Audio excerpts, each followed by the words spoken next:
പ്രിയപ്പെട്ട സുഹൃത്തുക്കളെ, നമ്മൾ ഏതാനും ആഴ്ചകളായി ശബരിമലയിൽ നടന്ന പെരുങ്കൊള്ളയെക്കുറിച്ചും ആ പെരുങ്കൊള്ളയുടെ പ്രഭവ സ്ഥാനത്ത് നിൽക്കുന്ന ഉണ്ണികൃഷ്ണൻ പോറ്റി എന്ന ഒരു അവതാരത്തെക്കുറിച്ചും ചർച്ച ചെയ്തുകൊണ്ടിരിക്കുകയാണല്ലോ.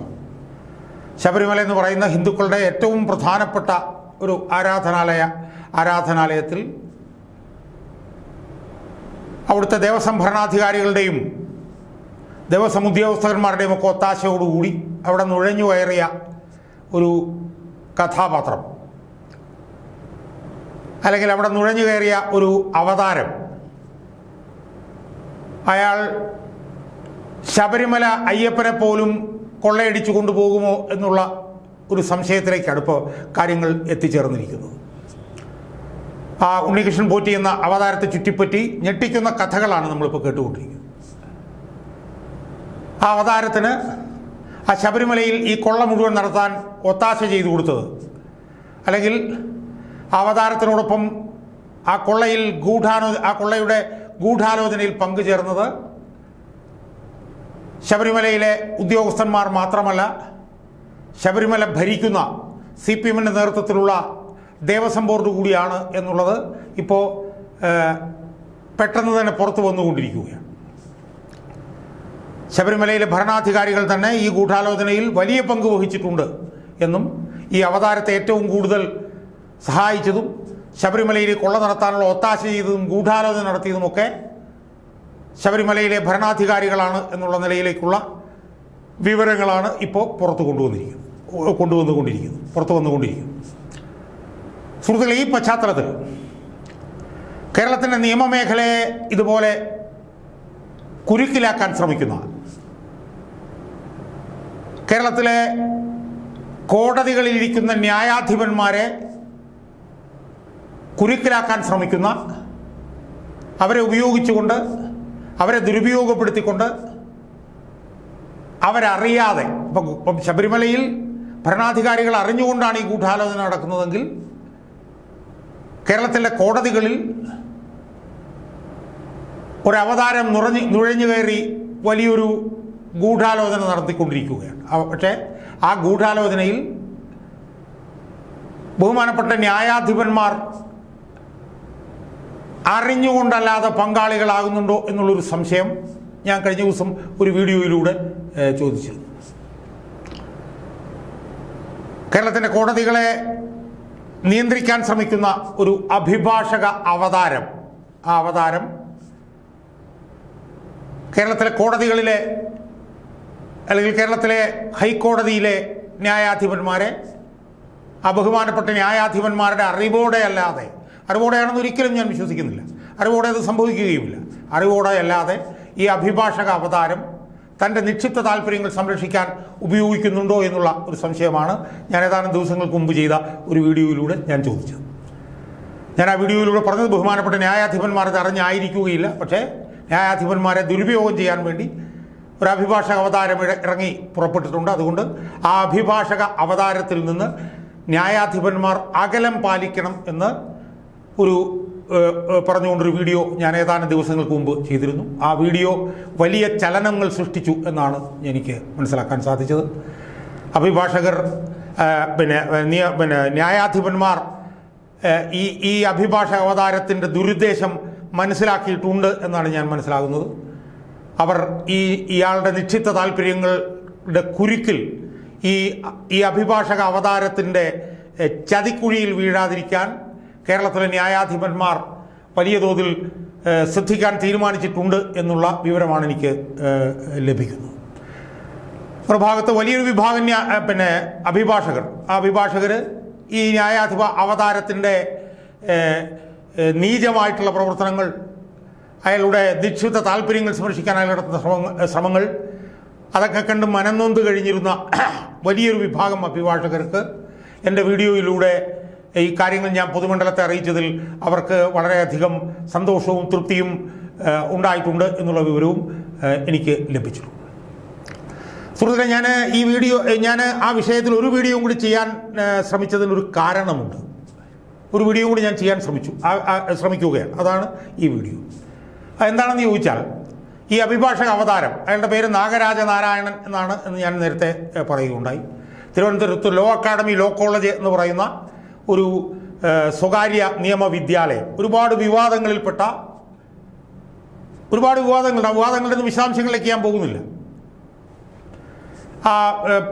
സ്ഥാപനം നടന്നുകൊണ്ടിരിക്കുന്ന സ്ഥലം അത് കയ്യേറിയ സ്ഥലമാണ് എന്നുള്ളത് മുതൽ ആ സ്ഥാപനത്തിലെ മൂല്യനിർണ്ണയം ഒക്കെയായി ബന്ധപ്പെട്ട് ഒരുപാട് വിവാദങ്ങളുടെ ഒരു പ്രഭവ കേന്ദ്രമാണ് ഈ ലോ അക്കാഡമി ലോ കോളേജ് എന്ന് പറയുന്ന ഈ സ്വകാര്യ നിയമവിദ്യാലയം. നമുക്കറിയാം, ഈ ഈവനിങ് കോളേജ് എന്ന് പറഞ്ഞൊരു സംവിധാനം കേരളത്തിൽ അല്ലെങ്കിൽ ഇന്ത്യയിൽ ഒട്ടാകെ അവസാനിപ്പിക്കപ്പെട്ടിട്ടുള്ളത്. ബാർ കൗൺസിൽ ഓഫ് ഇന്ത്യ ഒരു കാരണവശാലും അനുവദിക്കാത്തതാണ് ഈ ഈവനിങ് കോളേജുകൾ LLBയുടെ. അത് ഇന്ത്യയിൽ ഒട്ടാകെ അവസാനിപ്പിച്ചിട്ടുള്ളത്. പക്ഷേ ഈ നിയമവിദ്യാലയത്തിൽ, ഈ ലോ അക്കാദമി ലോ കോളേജിൽ ഇപ്പോഴും ഈവനിങ് കോളേജ് നടന്നുകൊണ്ടിരിക്കുകയാണ്. അതെങ്ങനെയാണെന്ന് ആർക്കും അറിയില്ല. ബാർ കൗൺസിൽ ഓഫ് ഇന്ത്യ തന്നെ പൂർണ്ണമായി അവസാനിപ്പിച്ചൊരു സംവിധാനമാണ്. അതിവിടെ തുറന്നുകൊണ്ടിരിക്കുന്നു. അപ്പോൾ അങ്ങനെ ഒരുപാട് വിവാദങ്ങളുടെ പ്രഭവ കേന്ദ്രമായിട്ടുള്ള ലോ അക്കാദമി ലോ കോളേജിൻ്റെ ഡയറക്ടറായിട്ടുള്ള ശ്രീമാൻ നാഗരാജ നാരായണൻ ആണ് ഈ അഭിഭാഷക അവതാരം എന്ന് പറയാൻ ഞാൻ ആഗ്രഹിക്കുന്നു. അയാൾ ലോ അക്കാദമി ലോ കോളേജ് എന്ന് പറഞ്ഞ ഈ നിയമവിദ്യാലയത്തിൻ്റെ ഡയറക്ടറാണ്. അയാൾ സർക്കാരിൻ്റെ ഏറ്റവും പ്രധാനപ്പെട്ട ഒരു കൈയാളാണ്. സർക്കാരിന് ഏറ്റവും വേണ്ടപ്പെട്ട ഒരാളാണ്. അയാൾ വനം വകുപ്പിൻ്റെ ഒരു സ്പെഷ്യൽ ഗവൺമെൻറ് പ്ലീഡറാണ്. അതിന് മുകളിലായിട്ട് അയാൾ ബാർ കൗൺസിലിലെ ഒരു പ്രധാനപ്പെട്ട മെമ്പറാണ്. ഏറ്റവും സ്വാധീന ശക്തിയുള്ള ഒരു മെമ്പറാണ്. ആ അഭിഭാഷക അവതാരത്തിൻ്റെ നിക്ഷിപ്ത താല്പര്യങ്ങൾ സംരക്ഷിക്കാൻ വേണ്ടിയിട്ടുള്ള ശ്രമമാണ് ഞാൻ ആദ്യ വീഡിയോയിൽ പറഞ്ഞിരുന്നത്. അതിലയാൾ അയാളുടെ നിക്ഷിപ്ത താല്പര്യത്തിൻ്റെ ചതിക്കുഴിയിലേക്ക് കേരളത്തിലെ ബഹുമാനപ്പെട്ട ഹൈക്കോടതി ന്യായാധിപന്മാരെ കൊണ്ടുവരാൻ വേണ്ടിയിട്ട് നടത്തുന്ന ശ്രമത്തെക്കുറിച്ചിട്ടൊക്കെയാണ് ഞാൻ കഴിഞ്ഞ വീഡിയോയിൽ പറഞ്ഞത്. എന്നാൽ ഇപ്പോൾ ഞാൻ പറയാൻ പോകുന്നത് അതിനേക്കാൾ ഒരല്പവും കൂടി ഗൗരവമുള്ള ഒരു വിഷയത്തെക്കുറിച്ചിട്ടാണ്. അയാൾ ആ അഭിഭാഷക അവതാരം തൻ്റെ നിക്ഷിപ്ത താല്പര്യങ്ങൾ സംരക്ഷിക്കാൻ വേണ്ടിയിട്ട് കേരള ഹൈക്കോടതിയിലെ ന്യായാധിപരെ മാത്രമല്ല, സുപ്രീം കോടതിയിലെ പോലും ന്യായാധിപന്മാരെ അയാൾ തൻ്റെ സ്വാർത്ഥ താല്പര്യം സംരക്ഷിക്കാനും തൻ്റെ നിയമവിദ്യാലയത്തെ പ്രൊമോട്ട് ചെയ്യാനും ഒക്കെ വേണ്ടി ഉപയോഗിക്കുന്നുണ്ടോ എന്നുള്ള ഒരു സംശയമാണ് ഈ ഒരു വീഡിയോ കൂടി ചെയ്യാൻ എന്നെ നിർബന്ധിതനാക്കിയത്. സുഹൃത്തുക്കളെ, അതിൻ്റെ പ്രധാനപ്പെട്ട ഒരു കാരണം എന്ന് പറയുന്നത് ഓഗസ്റ്റ് 30-31 തീയതികളിൽ തിരുവനന്തപുരത്തെ മസ്കറ്റ് ഹോട്ടലിൽ വെച്ച് ഒരു അന്താരാഷ്ട്ര സമ്മേളനം നടക്കുകയുണ്ടായി. അന്താരാഷ്ട്ര സമ്മേളനത്തിൻ്റെ പേരെന്ന് പറഞ്ഞത് convergence of sustainability and subsistence exposing the cause of indigenous tribals and fisher folk എന്നാണ്. അത് ഓഗസ്റ്റ് 30-31 തീയതികളിൽ നടന്ന ഒരു അന്താരാഷ്ട്ര കോൺഫറൻസാണ്. സുഹൃത്തുക്കളെ, ഈ കോൺഫറൻസിൻ്റെ മുഖ്യ സംഘാടകർ എന്ന് പറയുന്നത് ഒന്ന് Commonwealth legal education association CLEA, അതും ഈ ലോ അക്കാദമി ലോ കോളേജുമാണ്. അവരാണ് ഈ അന്താരാഷ്ട്ര സമ്മേളനത്തിൻ്റെ മുഖ്യ സംഘാടകർ. അത് ഓർഗനൈസ് ചെയ്തിരിക്കുന്നത് കൊച്ചിൻ യൂണിവേഴ്സിറ്റിയിലെ സ്കൂൾ ഓഫ് ലീഗൽ സ്റ്റഡീസ് ഉണ്ട്.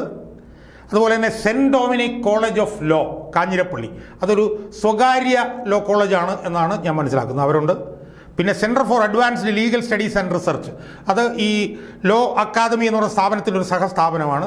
പിന്നെ കൊച്ചി മെട്രോ റെയിൽ ലിമിറ്റഡ്, ഇവർ 4 പേരുമാണ് ഇതിൻ്റെ സഹസംഘാടകർ. അതിലൊരു സ്വകാര്യ ലോ കോളേജ് ഉണ്ട്. അവരെങ്ങനെ വന്നു എന്നുള്ളതാണ് എന്നെ സംബന്ധിച്ച് സംശയമുള്ളത്. അത് ഞാൻ പിന്നീട് പറയാം. എന്തായാലും ഈ 4 പേരാണ് ഇവരുടെ പ്രധാനപ്പെട്ട സഹസംഘാടകർ. അതിൻ്റെ മുഖ്യ സംഘാടകർ കോമൺവെൽത്ത് ലീഗൽ എഡ്യൂക്കേഷൻ അസോസിയേഷനും ഈ ലോ അക്കാദമി ലോ കോളേജുമാണ്. അവരാണ് ഈ 2 ദിവസത്തെ ഞാൻ നേരത്തെ പറഞ്ഞ convergence of sustainability and subsistence exposing the cause of indigenous tribals and fisher folk എന്ന് പറയുന്ന ഈ ദ്വിദിന അന്താരാഷ്ട്ര സമ്മേളനത്തിൻ്റെ സംഘാടകർ. എന്ന് പറഞ്ഞാൽ ഒട്ടേറെ വിവാദങ്ങളുടെ പ്രഭവ കേന്ദ്രമായിട്ടുള്ള ലോ അക്കാദമി ലോ കോളേജ് ഇതിൻ്റെ മുഖ്യ സംഘാടകരാണ് എന്നോർത്തുകൊള്ളണം. ആ സെമിനാറിൻ്റെ പ്രത്യേകത എന്ന് പറഞ്ഞാൽ എന്താണെന്നറിയാമോ സുഹൃത്തുക്കളെ? ഏതാണ്ട് ഒരു 7ഓളം സുപ്രീം കോടതി ജഡ്ജിമാർ, ഇന്ത്യയുടെ ഈ പറഞ്ഞ പരമോന്നത നീതിപീഠമാണ് സുപ്രീം കോടതി, അവിടുത്തെ ഒരു 7ഓളം സുപ്രീം കോടതി ന്യായാധിപന്മാർ, ഒരു 3 ചീഫ് ജസ്റ്റിസുമാർ, അതായത് കർണാടക, തെലുങ്കാന, മദ്രാസ്, അവിടുത്തെ 3 സ്ഥലത്തെയും ചീഫ് ജസ്റ്റിസുമാർ ഉൾപ്പെടെ ഉള്ളവർ അതിൽ പങ്കെടുത്തു. അന്താരാഷ്ട്ര സമ്മേളനമാണ് എന്ന് പറയുന്നുണ്ടെങ്കിലും ഈ അന്താരാഷ്ട്ര സമ്മേളനത്തിൽ വിദേശത്തു നിന്ന് 2 പേരാണ് പങ്കെടുത്തതായിട്ട് നമുക്ക് കാണാൻ കഴിയുന്നത്. 2 പേര്. അവരുടെ പേരും കൂടി ഞാനിപ്പോൾ പറയാം. അതിലൊരാൾ എന്ന് പറയുന്നത് honourable mister justice AHMD Nawaz. അയാൾ judge supreme court of Sri Lanka. അതുപോലെ തന്നെ former judge supreme court of Nepal. അങ്ങനെ 2 പേരാണ് അന്താരാഷ്ട്ര തലത്തിൽ അതിൽ പങ്കെടുത്തിട്ടുള്ളത്. ബാക്കി മുഴുവൻ സുപ്രീം കോടതി ജഡ്ജിമാരും സുപ്രീം കോടതി ജഡ്ജിമാരും ഹൈക്കോടതിയുടെ ചീഫ് ജസ്റ്റിസുമാരുമാണ്. അതാണ് ആ സമ്മേളനത്തിൻ്റെ പ്രത്യേകത. അതിൽ സുപ്രീം കോടതിയിൽ നിന്ന് justice Surya Kant, justice Vikram Nath, justice KV Viswanathan, മലയാളിയാണ്, അദ്ദേഹമുണ്ട്. അതുപോലെ തന്നെ justice PS Narasimha, justice Nagarathna, അത്രയും പേരാണ് ആ 5 സുപ്രീം കോടതി ജഡ്ജിമാരാണ് ആ സെമിനാറിൽ പങ്കെടുത്തത്. അതുപോലെ തന്നെ ജസ്റ്റിസ് വിഭു ഭക്രു, അദ്ദേഹം കർണാടക ഹൈക്കോടതിയുടെ ചീഫ് ജസ്റ്റിസാണ്. ജസ്റ്റിസ് അപർണേഷ് K സിംഗ്, അദ്ദേഹം തെലങ്കാനയുടെ ചീഫ് ജസ്റ്റിസാണ്. അതുപോലെ തന്നെ ജസ്റ്റിസ് MM ശ്രീവാസ്തവ, അദ്ദേഹം മദ്രാസിൻ്റെ ചീഫ് ജസ്റ്റിസാണ്. അപ്പോൾ ഈ ദ്വിദിന സമ്മേളനത്തിൻ്റെ പ്രത്യേകത എന്ന് പറഞ്ഞത് 5 സുപ്രീം കോടതി ചീഫ് ജസ്റ്റിസുമാരും 5 സുപ്രീം കോടതി ജഡ്ജിമാരും, അതിലൊരു മലയാളി ജഡ്ജിയുമുണ്ട്, 3 ഹൈക്കോടതി ചീഫ് ജസ്റ്റിസുമാരും, കർണാടക, മദ്രാസ്, തെലങ്കാന. അത്രയും സമുന്നതരായിട്ടുള്ള ന്യായാധിപർ ഈ 2 ദിവസത്തെ ഈ സെമിനാറിൽ പങ്കെടുക്കുകയുണ്ടായി. ആ സെമിനാറിൽ മത്സ്യമേഖലയൊക്കെ ആയിട്ട് ബന്ധപ്പെട്ടിട്ടാണ്. പക്ഷേ മത്സ്യമേഖലയായിട്ടുള്ള ബന്ധപ്പെട്ടിട്ടുള്ള ആരെയൊന്നും അതിനകത്ത് കണ്ടില്ല. അന്താരാഷ്ട്ര സെമിനാർ എന്ന് പറയുന്നുണ്ടെങ്കിലും വിദേശത്തു നിന്നുള്ള 2 ന്യായാധിപർ, 2 പേരാണ് അതിനകത്ത് വിദേശത്തു നിന്നുള്ളതായിട്ട് നമ്മൾ കണ്ടത്. സുഹൃത്തുക്കളെ, ഇതിലുള്ളൊരു പ്രധാനപ്പെട്ട പ്രശ്നം എന്ന് പറഞ്ഞാൽ എന്താ?